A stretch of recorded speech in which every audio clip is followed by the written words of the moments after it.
And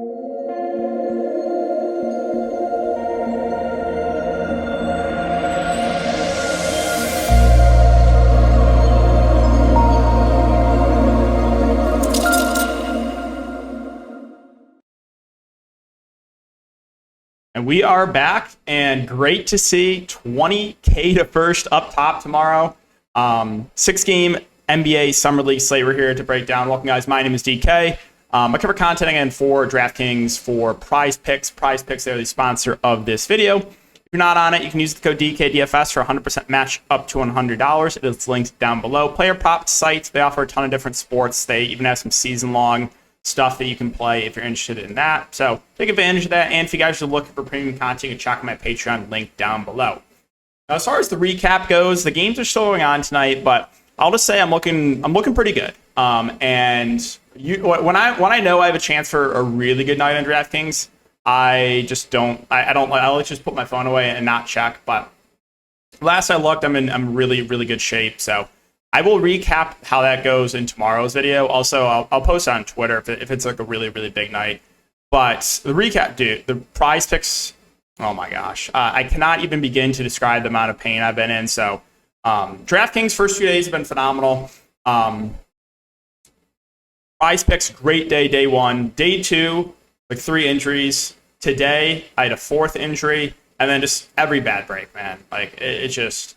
I almost got reverse swept. I think I maybe hit one play. Like it was one of the worst or the worst day on Prize Picks that I've ever had. So I even apologize to people. I'm like, guys, I'm sorry. Trust me, this is not normal going like 1 of 7 or 2 of 7, 2 of 8. I don't know what it was. It was not good. I don't want to think about it. But I was just watching the game, man, and I ended up cracking a little bit. I was doing the stream, and I had Wiseman under 10 rebounds. He had 7 rebounds in the 4th.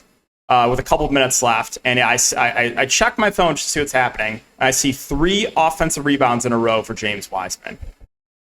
I was just like, I'm done. And if I have an over on a player's points, they shoot 10% from the field. So the worst day I've ever had in Prize Picks today. So I'm looking to bounce back tomorrow, hopefully. Again, it was a great day one, even with an injury day one, but day 2 was the injury day, and then today I had 1 injury for one of my WNBA plays, and then just, again, every bad break, man. So, yeah, it was no fun. If you guys know me, I don't like losing, especially when I know I have a lot of people's money on the line as well. I want everyone to win, so I take losing probably the worst as opposed to anyone on tour. I'm super competitive. I get very mad. If you guys know, when I tilt and stuff. Yeah, it was just the worst possible day ever on Prize Picks. So looking to bounce back there. But yeah, we're going to be talking about again the DFS slate, 20K to first. Finally, love to see that. And let's just jump right into it. So Memphis and Cleveland is the first game here. So for Memphis, I wanted to mention that Vince Williams got injured. That's why he only played 16 minutes last game. We'll keep an eye on that. I think if he's unable to play, you probably see Gregory Jackson pick up the start. He had a solid game in 21 minutes. So we'll monitor that situation. And if Williams is out, I would say just more usage for guys like LaRavia, Roddy, Gilliard, and Lofton. So Lofton finally feels priced about right at 9.6K. Still like him, though. He should play close to 30 minutes. Just a guy that has a massive floor plus ceiling. So I still like Lofton a good amount. Williams, if he plays, I've interested him for tournaments. Same with LaRavia. The downside with LaRavia, relatively score independent. Again, 4 boards, 3 assists, 3 blocks and a steal, a bit of an outlier for him. But still a guy with a pretty high ceiling. Roddy was kind of quiet in 31 minutes. He's a guy that can stuff a stat sheet. So I still have some interest in him. Again, 31 minutes is good to see. And then Gilliard's their point guard, played 28 minutes. He's a guy not with a super high ceiling, but a relatively high floor because he have the ball in his hands a good amount. So I like Gilliard a good amount. And then, again, we'll keep an eye on the Williams news. I would assume that Jackson probably picks up the start. If you needed a complete punt play, Arik Iburovic is the backup 5. He had a good game in limited run, but yeah. Also, another thing to note is we're a few days into the Summer League. If we do not get confirmation of starters before lock, there's going to be DNP risk with a lot of these, second and third year guys. So more so down the line, but it could play a factor. I would not be surprised if even some of these Memphis, there's a chance. I know how Memphis usually plays it. They will they will rest all their main guys. Maybe not tomorrow, but maybe the next slate. So, yeah, that's Memphis. I'm going to Cleveland. This tilts me so much. I basically broke even in the early slate, but I had a relatively low on Isaiah Mobley. Absolutely smashing. No way. Doesn't come back in the fourth. Massive blowout. But, when I take the under on Brandon Williams points like 4 or 5 days ago, and it's like a 40-point game, you better believe he's still in the game in the fourth and hooks me with 10 seconds left. But Low and Mobley, only up by or down by 20, whatever. No way. But looking at the other play, again, I think Mobley's probably your safest bet. Travers once again came off the bench. Sharif Cooper came back down to earth, only 19 fantasy points in 22 minutes. He's fine for tournaments, as is Amani Bates. I think Bates a little bit easier to get to just because he's a bit cheaper and it's the shooting guard eligibility. Ooh, sorry about that. So Bates, Cooper, I think are good tournament plays, and Sam Merrill as well. You group these guards together in a competitive game. One of these guys can have a really good game. I think the floor, honestly, is the highest on Cooper, just because he's going to have the ball in his hands a good amount. He'll probably hit the point guard position. Bates, Merrill, a bit more scoring dependent, but those are guys I do like their ceiling if they're making their shots. And then Diop, however you pronounce his name, should start, again, 13, 18 minutes. Had a really good game tonight, but I would say a bit of an outlier for him. Not really a ton else I would look to probably off the bench. I mean, maybe you can look to Porter. Craig Porter's played 20 minutes back-to-back games, 11 and 7 shots. Okay, so let's move on to Phoenix and Miami. So Jordan Goodwin, had him on Prize Picks, had him on Draftkings last night. Absolutely smashing. You better believe he gets injured. Every single injury that has happened so far in Summer League, I've had them. On Prize Picks and Draftkings, I've had them. Every single injury that has happened so far, I have had them. It's wild. Yeah, in 18 minutes, he had 26 fantasy points. He was smashing. We'll keep an eye on the news. If he does not play, you probably get a bump for a guy like Grant Sherfield, who had 6 assists last game, 11 points. So if there's no Goodwin, I would assume Sherfield probably gets that bump, probably starts, would be a good value. Kamara, 6.1K, I think will be a pretty popular play, especially if Goodwin's out. This team is just really, really bad, and they don't have a lot of other options. So I do like Kamara a good amount. Todd is not on the team. Again, he got traded, so do not play him. Nothing else that really stands out to me. I mean, Gabe Brown played 24 minutes. He's 5'6". Juwan Evans played 19 minutes. He's 5'6". I will say Jemison. So he started at the 5. He would be the other guy I would probably look to. He played 27 minutes. Didn't have the best game, but at this price point, you don't need a ton from him. I do want to keep an eye on the status of Pinder. Apparently, he wasn't dressed, but he's a guy that put up some big numbers overseas. So I want to. I don't know if we'll get clarity in that, but we'll see. If Jemison starts again, then he, I think, is pretty good value. And I don't really know if I get to anyone else. I mean, Barry Brown, 28 minutes. If he starts again at 4K, sure. I think that's someone you could look to as a salary relief option. But I think, assuming Goodwin misses, probably Sherfield, Jemison will be my favorite values here. Moving on to Miami. So Miami's pretty interesting. Jovic and Jaquez both got injured. They both want to try to return. So this is pretty important news for the status of those two. I'm at Orlando Robinson as a core play for me on the early slate last night for 62 fantasy points. Absolutely smashed. So definitely an outlier, though. Do not expect this type of performance again from Orlando Robinson. However, if there's no Jovic and there's no Jaquez again, he should be relied on for more offense. Jamal Cain actually had a really bad game in 30 minutes, but if those two are out again, I think he would be an interesting pivot off of Orlando Robinson. And then Drew Smith, if those two are out, I actually like quite a bit, especially Bouye, their backup point guard, got injured too. So a lot of injuries here for Miami. Drew Smith played 33 minutes. If he plays 33 minutes again, that's someone I have my eye on. Peterson started. He played 22 minutes. That's okay. Again, Bouye was also injured. He didn't play last game. And yeah, so I'm curious who would be the fifth starter. If there's no Jovic and there's no Jaquez, we're going to get Robinson, Kane, Drew Smith, Peterson in the starting lineup. I don't know who the fifth starter would be. Could be value in whoever that guy is. And then if Jovic and Jaquez both play, I don't think there's any standouts for me for Miami. I think probably Jovic would be my favorite play. And then I still would have some interest in Drew Smith, but he wouldn't look as good. Philadelphia and Dallas. So Philadelphia, a relatively boring team. Lewis King's missed last couple games. Got to keep an eye on that news. But You have this group of guards, all look pretty similar. Smart, Springer, Smith, Council, all relatively similar price points. 27 minutes for Smart last game, 32 for Springer. I guess he would probably be my favorite, Springer. Smith played 29 minutes. Council played 28 minutes. And then you had Petrusev, Gabe Brown, splitting the center position. Both are about a fantasy point per minute. Greg Brown, I should say. Both about fantasy point per minute guys. So, but they're a little bit expensive. 6'4 for Petrusev, 6K for Brown.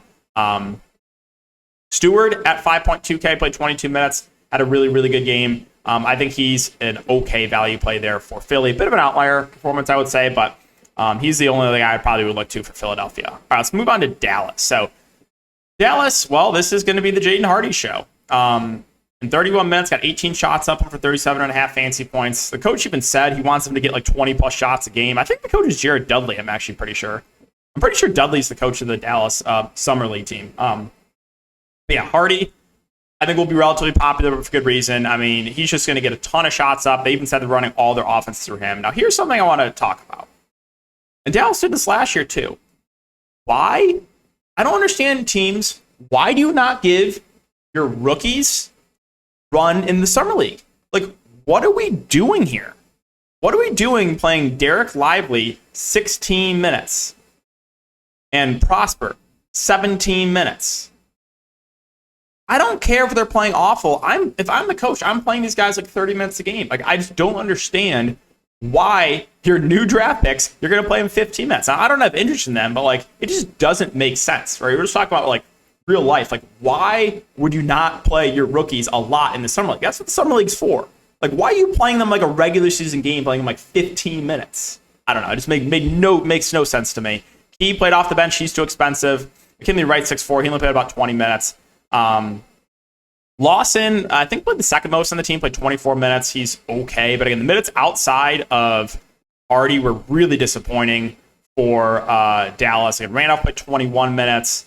Miles off the bench played 14 minutes.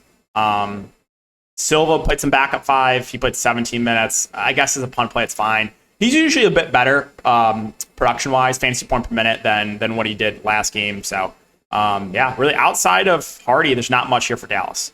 Indiana and Orlando. Now, this kind of surprised me the way that the Pacers ran this rotation. They gave their main guys a ton of run. If they do that again, then Mathurin, Isaiah Jackson, two of the best plays in slate, in my opinion. 34 minutes for Benedict Mathurin. He looks phenomenal if they get similar run. I will say, Mathurin, Nembhard, Jackson, there is some risk that they shut these guys down. But, I mean, if you give Isaiah Jackson 30 minutes again, he looks phenomenal at this price point. So, Jackson, Mathurin, and Nembhard, I think all look really, really good. Again, they ran a really tight rotation. Rookie Jarris Walker played 30 minutes. He had a good game, but 3 blocks, 3 steals. Don't know if we can expect that again. Shepard was the other starter. He played 28 minutes. He didn't do anything. I'm not going to get to Oscar. He only played 8 minutes on the bench. Brown played, I think, the most on the bench, 20 minutes. I guess he's fine at 4 or 5, but it's really the main guys I'm looking to for Indiana. And if they run that similar rotation again, there's a lot to like here. Mathurin, Nembhard, and Isaiah Jackson. Orlando, not a ton to like here. Price point's a little bit too high for me for Anthony Black, rookie, 28 minutes. I'll pass on that. Jet Howard also pass. Again, that was yesterday I had his over points, 3 of 13 shooting. I also had Nico Mannion over points. I think he shot 2 of 16 and 0 of 9 from 3. So I was talking about, man, just like can't catch a break the last 2 days. Houston, I'm going to pass on as well. He played 31 minutes. DJ Wilson, 7-2. I mean, this is like the Michigan roster, man. Jet Howard, Caleb Houston, DJ Wilson, all former Wolverines. And on the actual team, there's a lot of former Michigan guys, too. Franz Wagner, Mo Wagner. I mean, this is just like Michigan's team, basically, the Orlando Magic.